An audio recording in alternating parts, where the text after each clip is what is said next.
kweli kwamba unaendelea kuwa kijana, na hii inawezekana ni faraja kubwa ambayo unaipata kutoka kwa klabu hii kubwa katika ukanda huu wa Tanzania na Afrika kwa ujumla. Lakini pia nitumie nafasi hii kushukuru sana management ya Young Africans yote kwa ujumla wake. Nafahamu safari ndefu ya kufika hapa tulipofikia sio kwa bahati mbaya, ni kwa sababu ya klabu yenyewe kuwa na brain ambayo inafanya mabadiliko mazuri kila kukicha. Nawashukuruni na asanteni sana. Aidha, nimeona hapa kuna ma-advocates mbalimbali akiwemo senior advocate wetu kaka yangu ambaye ameshiriki kwa sehemu kubwa sana katika kufanya mabadiliko makubwa ya kisheria, na mpaka leo hii klabu hii inaonekana si tu bora lakini pia inayofuata misingi ya kikatiba na sheria ili kuweza kuwapata viongozi wake kama ambavyo leo tutafanya. Nafahamu leo tumealikwa katika mambo mengine mengi, ni mkutano mkuu wa mwaka. Leo kutakuwa pia kuna uchaguzi wa viongozi mbalimbali. Ningeliomba nianze kwa maelezo yafuatayo. Nafahamu kwamba uchaguzi wa klabu hii kubwa unatii sheria iliyopo katika katiba ya klabu yenyewe. Kwa lugha nyepesi, ndani ya katiba ndiko ambako kunaoneshwa haki, mipaka ya madaraka, lakini pamoja na vitu vingine vingi ambavyo vinaorodheshwa ndani ya katiba kama ambavyo wataalamu wanafahamu. Katiba tulionayo leo na kanuni zake ambazo tunazifuata mpaka kufikia kwenye mkutano huu mkuu ni ile ambayo wewe rais wa Young Africans uliitumia wewe kupatikana pamoja na wajumbe wote ambao wako hapa. Tunaamini kwamba katiba hiyo kwa uzuri au hata kama ina kasoro za aina yoyote, manake ndio katiba ambayo imekupa wewe ridhaa ya kuwa rais wa klabu hii, lakini pia imewapa ridhaa wengine wote ambao ni viongozi ndani ya klabu hii, lakini ndio ambayo leo tena itatoa ridhaa katika mkutano huu mkuu kuweza pia kupatikana viongozi wengine ambao wameomba ridhaa. Kwa hiyo nitumie nafasi hii kwanza kwa matakwa yenu makubwa ya kuweza kuheshimu katiba na kuweza kuifuata pasipo malalamiko ya aina yoyote. Na katika hili naombeni tujipigie makofi tena mengi sana. Lakini jambo la pili, nafahamu kwamba Tanzania tuna clubs nyingi, lakini moja klabu nilishawahi kuzungumza kwamba ndani ya mkoa wetu wa Dar es Salaam klabu zote zikishinda huwa napata furaha, lakini Young Africans ikishinda napata furaha zaidi. Kwa lugha nyepesi ni kwamba nakuwa happy kwa klabu zote zikishinda, lakini wanapenda kumfuatilia jamaa moja kwenye mitandao anasema I am extremely happy inapotokea Young Africans imeshinda. Sasa in connection na haya, naomba mpokee salamu nyingi kutoka kwa Mheshimiwa Rais wa Jamhuri ya Muungano wa Tanzania Daktari Samia Suluhu Hassan. Na katika hili, katika kupokeeni salamu zake, naomba nieleze machache kama ifuatavyo. Jambo la kwanza, mwaka huu 2026 kuelekea 2027 taifa letu pamoja na mataifa matatu ya Afrika Mashariki au mawili Afrika Mashariki tumepata heshima kubwa sana ya kuweza kuwa wenyeji wa mashindano ya AFCON. Katika miaka yote ambayo ilishawahi kuwepo katika ukanda wetu wa nchi hii, mwaka huu na hata mwakani, Mheshimiwa Rais wa Jamhuri ya Muungano wa Tanzania amewekeza fedha nyingi sana katika kujenga facilities za michezo hapa kwetu Tanzania, kwa maana Tanzania bara na visiwani. Hivi ninavyoongea uwanja wa Taifa umekarabatiwa kwa pesa nyingi, lakini kule Zanzibar pia ujenzi unaendelea. Viwanja vidogo vidogo vya michezo hapa kwetu Dar es Salaam vipo na ambavyo vimekwisha kamilika na vingine vinaendelea kukamilika. Zaidi ya bilioni 300 zinawekezwa katika kujenga viwanja hapa tu pamoja na mabarabara. Lakini Arusha pia kuna uwanja mkubwa ambao unajengwa pamoja pia na viwanja vidogo vidogo vya michezo, the same Zanzibar. Mnafahamu kwamba viwanja hivi vitakapokamilika, hata baada ya AFCON ipo proposal kubwa ambayo lazima viwanja hivi vikubwa vyote viwe attached na clubs ambazo ziko serious katika nchi yetu kwa ujumla wake, ama katika kuvimiliki kwa hisa au katika kuvihudumia kwa maendeleo mapana ya tasnia ya michezo hapa nchini. Kwa naomba kwa dhati tena tumpigie makofi Mheshimiwa Rais kwa uwekezaji mkubwa ambao ameufanya katika taifa letu. Sambamba na uwekezaji huo mkubwa ambao umefanyika, tunaamini kwamba wadau wakubwa ni Young Africans pamoja na clubs zingine, lakini specifically leo kwa Young Africans ambayo mmenipa heshima kubwa kuwa mgeni rasmi leo. Moja ya proposal ambayo tunaiwaza kuipropose kwa viongozi wetu wakuu, akiwemo pia waziri wa michezo pamoja na Mheshimiwa Rais, ni kwamba kwa kuwa viwanja hivi ni gharama kubwa sana kuvihudumia, na hasa baada ya AFCON. Kuna baadhi ya nchi walishawahi kuandaa mashindano kama haya ya AFCON, lakini mara baada ya mashindano haya kuisha, viwanja vyao vingi vimebadilika kuwa magofu na vimeota nyasi kwa sababu ya gharama kubwa sana namna kuvihudumia. Lakini leo ukipata klabu kubwa kama hii ya Young Africans, ukasema kwa mfano viwanja let's say vya Gymkhana au viwanja vyovyote, viwanja vya Arusha, baada ya AFCON, klabu kubwa yote ambayo iko serious basi iweze kuwa attached kwa kuendesha kiwanja hicho kwa hafu, kwa maana serikali pamoja na klabu yenyewe. Sasa tunawaza namna hiyo ili kwa ajili viwanja vyetu visije navyo vikabaki kuwa ni magofu, bali clubs kama hizi kubwa ziweze kuunga mkono juhudi za Mheshimiwa Rais katika kuhakikisha kwamba tasnia ya michezo inakuwa hapa nchini. Lakini jambo jingine la muhimu, Mheshimiwa Rais wetu wa klabu hii ya Young Africans, naomba sote kwa pamoja tumpigie makofi kwa uongozi wake mzuri sana ambao ameufanya kutoka alipoingia mpaka sasa.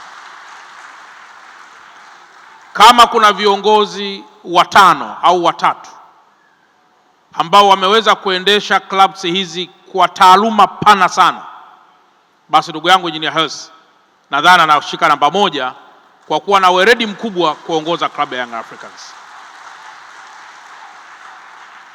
Naomba niwaeleze ndugu zangu, uongozi ni kazi sana. Leo nilikuwa nasoma klipu moja kwenye simu, inasema moja ya mikoa ambayo wananchi wake huwa wanalalamika sana, mara hamna biashara, mara uchumi mbovu, ni Dar es Salaam. Ni klipu kako hapa, nadhani ni mambo ya utani. Lakini anasema tena ukija weekend unakuta mabaa yote yamejaa, kila kitu kimejaa. Hasa unajiuliza haya malalamiko ni ya kweli au ni ya uongo? Sasa alitaka tu kuonyesha kwamba kuongoza watu ni kazi, kwa maana kwamba ukimsikiza kila kitu anachokiongea bila kuongeza za kwako, unaweza kukuta uongozi wako umeferi kabisa. Sasa tumpige tena makofi rais wetu wa Young Africans kwa kazi pia kubwa ambayo ameendelea kuifanya. Leo pamoja na kwamba ana exit, lakini pia anaingia tena, kwa maana kwamba anaomba tena ridhaa na hajapata mpinzani nadhani, na yote hii ni kwa sababu ya imani kubwa ambayo ninyi mmeweza kuonesha kwa uongozi wake ambao umeufanya kwa kipindi hiki ambacho kinaisha muda wake. Lakini pamoja na kumpongeza yeye, nipongeze pia viongozi wote wasaidizi ambao wanamsaidia. Nadhani kwamba mmoja wapo angelikuwa na legalega, bado klabu hii singelikuwa ni nzuri. Maeneo mengine wanasikia watu wanapigana vijembe, wanasikia watu wanaambiwa ondoka, muda wako umeisha, lakini jambo hilo sijalisikia kwenye klabu hii kubwa ya Young Africans. Labda niwarudishe katika historia kidogo. Zamani mikutano kama hii ilikuwa inafanyikia pale Police Mess. Nadhani mnakumbuka vizuri. Na ilikuwa hakuna mtu kuondoka, hakuna mtu kufanya jambo lolote. Ilikuwa yani chini ya ulinzi, uchaguzi unafanyika chini ya ulinzi. Lakini leo kuna mabadiliko makubwa sana yamepigwa. Young Africans uchaguzi wako unakuja kufanyikia Superdome. Kwa Dar es Salaam hii, huu ndio ukumbi namba moja mkubwa na mzuri. Hii inaonyesha kwamba watu wote ambao wanashiriki leo ni watu ambao wamekuwa na ustaarabu mkubwa, lakini ambao umetokana na namna viongozi wetu ambavyo wanajaribisha kuendelea kuongoza klabu yetu ya Young Africans. Hongereni sana na Mwenyezi Mungu aendelee kuwabariki sana. Lakini pia leo niwapongeze kwa namna ambavyo mmekuwa mabingwa mfululizo. Na leo jina hili ambalo nimepewa na rais wetu kwa kweli nalipokea.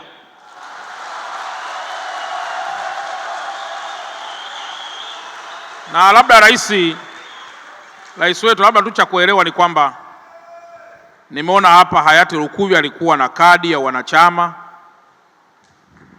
na mimi ndio nilikuwa pale kwenye msiba wake, na atashangaa sana kule mbinguni kama mimi ambaye nilikuwa kwenye msiba wake sina kadi ya wanachama.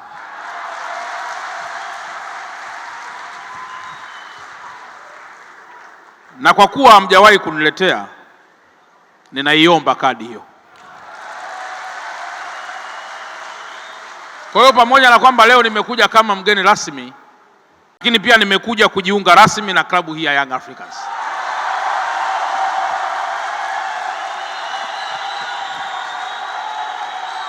Mwakani kwamba nitakuwa najiunga kwenye klabu ambayo itanichosha. Najiunga rasmi kwenye klabu hii kwa sababu naamini tuko kwenye mikono salama chini ya uongozi wa Engineer Hersi.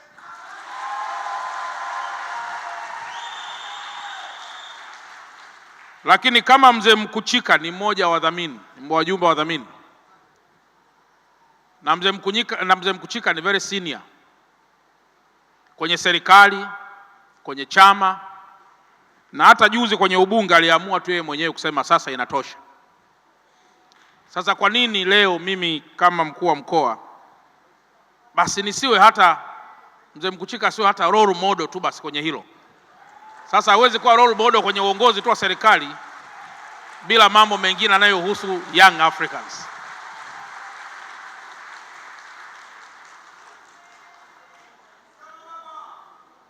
Jina hili la Bwana Peter ambao nimepewa leo Shelile,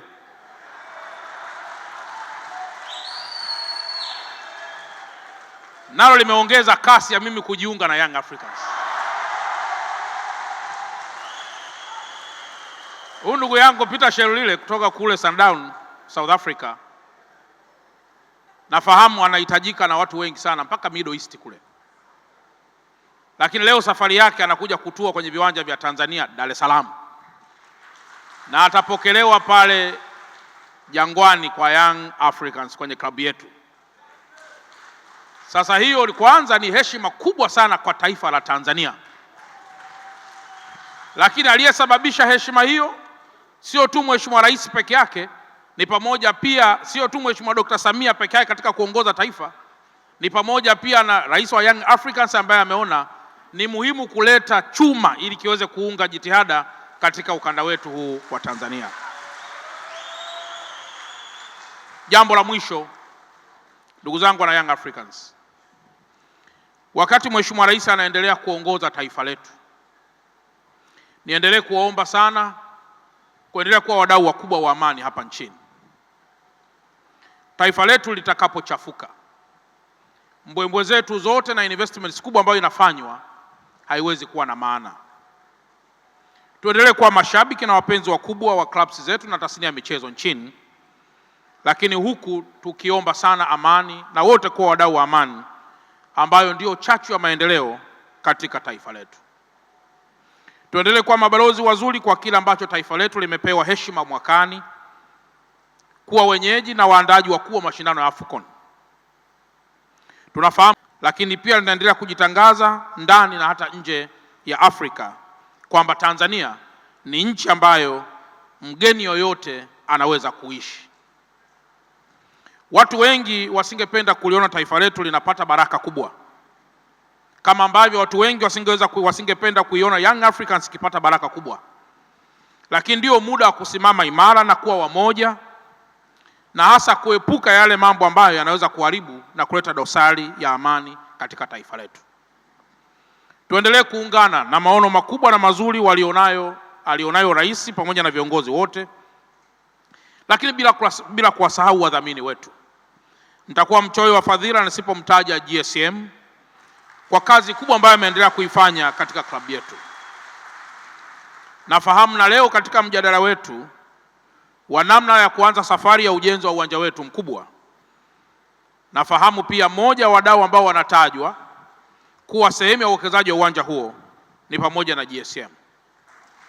Na kwa mantiki hiyo, ndugu zangu na Young Africans, mnapopata uwekezaji wazuri ambao wana maono na matamanio makubwa kuiona Young Africans ikiwa klabu kubwa katika Afrika na hata duniani kote.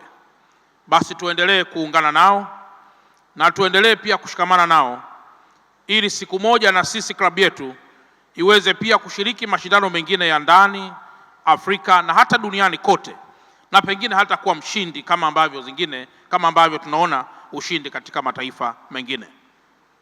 Aidha, kwa kuhitimisha, niendelee tena kuwashukuru sana wanachama wote, na kila mmoja endelee kubeba jukumu imara kwamba anapokuwa ni mwana Yanga basi ajue kabisa kwamba ana jukumu kubwa la yeye kuwa mdau mkubwa na kuwa mdau active all the time ili klabu yetu endelee kushinda kama ambavyo inashinda sasa. Kauli mbiu yetu ya mwakani tena basi haitokani tu na wachezaji ndani ya uwanja, lakini pia inatokana na kasi kubwa ya wanachama wote na wadau katika kuhakikisha kwamba tunakuwa na mchango mkubwa wa klabu hii kuweza kupiga hatua zaidi kutoka ilipo na pengine kuelekea mbali zaidi. Na baada ya kusema haya, nawatakieni kila la heri leo kuwapata viongozi wetu ambao kwa nafasi ambazo zinagombaniwa. Tuendelee kuwa watulivu ili uchaguzi wetu usije kuwa na dosari aina yoyote, kwa sababu hata shetani pia mkumbuke hajalala. Na baada ya kusema haya sasa, nawashukuruni sana na asanteni sana kwa kunisikiliza.